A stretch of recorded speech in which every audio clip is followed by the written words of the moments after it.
자동차 옵션 고르는데 진짜 고민이 많이 되는데 저는 드라이브 와이즈가 그중 가장 큰 이슈라고 생각합니다. 왜냐하면 이 옵션이 납기랑 큰 관련이 있기 때문이에요. 신차 구매하시는 분들 대부분이 이 옵션을 기본으로 넣습니다. 만약에 드라이브 와이즈를 옵션에 넣지 않는다면 매우 높은 확률로 남들보다 훨씬 차를 빠르게 받을 수가 있어요. 심한 경우는 1년 걸리는 차가 3달 만에 나오기도 합니다. 제 지인이 그렇게 받았어요.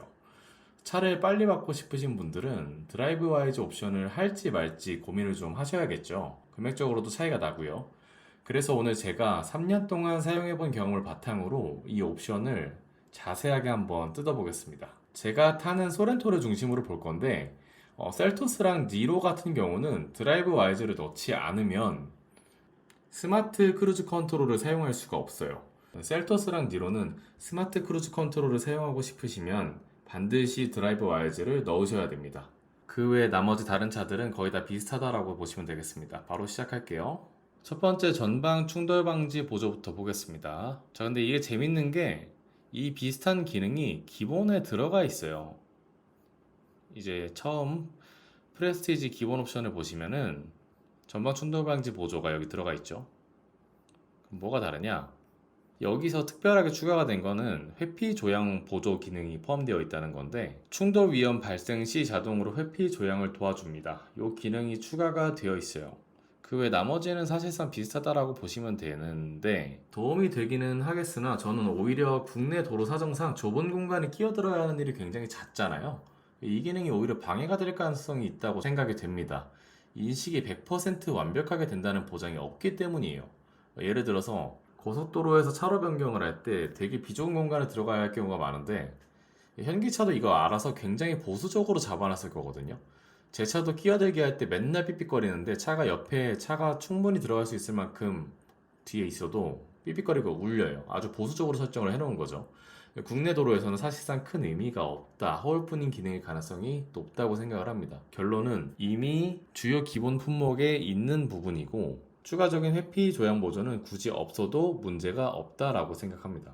자, 다음 후측방 충돌 방지 보조 볼게요. 재밌는 건 이것 또한 노블레스 옵션에 보시면 들어가 있습니다. 물론 기본 옵션, 기본인 프레스티지에는 들어가 있지 않지만 노블레스로 업그레이드를 하면 후방 주차 충돌 방지 보조와 측방 주차 거리건 경고가 들어가요. 즉 큰 의미가 없는 기능일 가능성이 높다라는 얘기죠. 후방 교차 충돌 방지 보조도 보면은 이렇게 그림에서 보다시피 차가 이렇게 올 때 얘가 나가다가 걸릴 위험이 있으면 삐빅하면서 멈춘다는 얘기죠. 제동을 도와줘요. 근데 이거 아마 소렌토 타시는 분들은 공감을 좀 많이 하실 텐데 이게 은근히 되게 좀 짜증이 많이 나는 옵션이거든요. 소렌토가 센서 인식이 특히 밤에 오류가 진짜 많습니다. 밤에는 후진할 때 뜬금없이 긴급 제동 걸 때가 되게 많아요. 이것 때문에 제가 놀랐던 적이 한두 번이 아니에요. 다른 차주분들도 같은 얘기를 하더라고요. 그래서 이 옵션에 큰 기대는 안 하는 게 좋습니다. 그래서 이 두 옵션도 사실상 노블레스 트림에 가면은 사용할 수 있는 옵션들이기도 하고 굳이 있어도 큰 도움이 되는 느낌은 제가 3년 동안 쓰면서 크게 느끼지는 못했습니다. 오히려 운전할 때도 깜짝깜짝 놀라게만 만들었던 것 같아요. 자, 다음 안전하차 보조 보겠습니다. 이거는 도로에서 차를 세워야 되거나 옆에 차가 다니는 곳에서 문을 열어야 할 때 도와주는 기능이죠. 이건 아이들이 있을 때에는 도움이 될 수 있는 기능이라고 저는 생각을 하는데 없어도 그만이라고 생각을 합니다. 여러분도 그렇게 생각하시지 않나요? 그 다음 중요한 거 나왔죠. 스마트 크루즈 컨트롤인데 자, 얘는 이게 또 재밌는 게 스마트 크루즈 컨트롤도 기본에 있어요. 기본 프레스티지에 스마트 크루즈 컨트롤 정차 재출발이라고 여기 나와 있습니다. 그런데 여기 드라이브 와이즈라는 옵션으로 팔아먹고 있다는 얘기죠. 뭔가가 다르니까 팔아먹고 있다는 얘기인데 운전자 성향을 학습하여 앞차와의 차간거리를 자동으로 유지해주는 기능입니다. 그렇다면 이게 운전 스타일 연동 이 부분이 추가가 된 걸로 보이죠. 성향을 학습한다라는 얘기가 그럼 뭐 급브레이크를 잘 밟는 사람은 급브레이크로 세워주고 뭐 그런 걸까요? 아니면 뭐 부부가 운전해서 운전자가 자주 바뀌면은 운전자 성향을 학습하는 게 무슨 의미가 있나 싶기도 하고요. 저는 이게 헷갈리게 옵션 장난질을 해놓은 거다라고 생각이 됩니다. 어차피 있는 기능인데 굳이 뭔가 여기서 안 하면 없을 것처럼 헷갈리게 만들어 놨어요, 얘네가. 내비게이션 기반 크루즈 컨트롤. 이 기능 또한 기본으로 들어 있습니다. 여기 보면은 내비게이션 기반 스마트 크루즈 컨트롤이라고 들어 있어요. 그럼 뭐가 다른 거냐? 차이점으로 진출입로 이걸 말하는 것 같은데, 저는 스마트 크루즈 쓸 때 진출입로는 무조건 제가 직접 합니다. 고속도로 진출입로는 웬만하면은 이걸 끄는 게 안전하죠. 그래서 사실상 저는 여기 나와 있는 이것도 장난질을 한 게 아닌가라고 생각을 해요.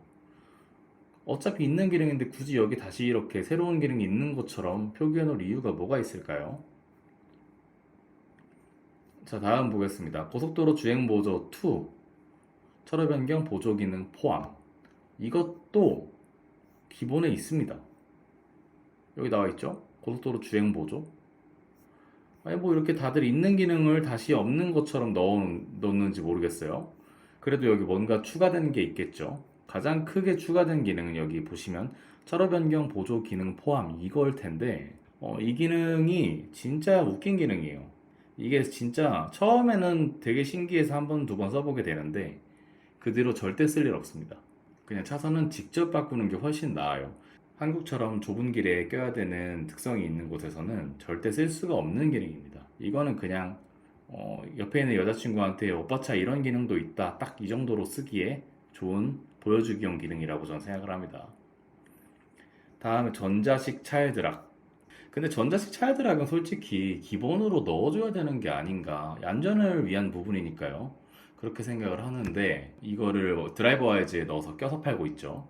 그런데 이거는 어린아이들을 태울 일이 없는 사람들한테는 굳이 없어도 무방하지 않나라고 저는 생각을 합니다. 후석 승객 알림 이것 또한 아이들을 태울 일이 많이 없다면은 없어도 무방한 기능이라고 볼 수 있겠죠. 그래서 이렇게 보니까 생각보다 없어도 될 것 같다라는 생각이 드는 거예요. 요새 나오는 차들은 기본적으로 중요한 기능을 다 가지고 있단 말이죠. 그러다 보니까 드라이브 와이즈가 없어도 그만이라는 생각이 되게 많이 듭니다. 차를 빨리 받을 수 있다면 거의 반년 가까이 빠르게 기본 납기보다 받을 수 있다면은 드라이브 와이즈를 굳이 넣지 않아도 되지 않나라는 생각이 듭니다. 자, 그래서 결론. 차를 빨리 받고 싶다. 기다리기 힘들다. 제가 설명드렸다시피 기본적으로 꼭 필요한 거는 이미 기본에 다 들어가 있습니다. 그래서 없어도 사실 크게 문제가 되지 않을 것 같다는 생각이 들어요. 자, 만약에 여러분이 노블레스 등급을 사시면서 드라이브 와이즈를 넣지 않으면 차를 굉장히 빨리 받게 될 가능성이 높습니다. 6달 걸리는 게 3달도 안 걸릴 수가 있어요. 두 번째로 운전 경험이 많고 능숙하신 분은 드라이브 와이즈가 굳이 필요하지 않을 것 같다라는 생각이 듭니다. 없어도 그만일 것 같아요. 오히려 괜한 기능들이 운전하실 때 거슬릴 수도 있습니다. 그렇다면 반대로 넣는 게 유리하신 분들은 어떤 분들이냐? 첫 번째로 차를 자주 바꾼다. 드라이브 와이즈가 있는 게 중고차 시장에서 더 빠르게 팔릴 가능성이 높아요. 그래서 선호되는 옵션은 이왕이면은 있는 게 되팔 때 유리합니다. 두 번째로 운전 초보다 하시는 분들은 초보한테 가급적이면 안전 기능은 많을수록 좋다고 생각을 합니다. 하지만 기본으로도 충분하다라는 생각이 들어요. 자, 이렇게 오늘 드라이브 와이즈에 대해서 정리를 한번 해봤는데요. 여러분이 자동차 옵션 고르실 때 도움이 충분히 되었으면 좋겠습니다. 감사합니다.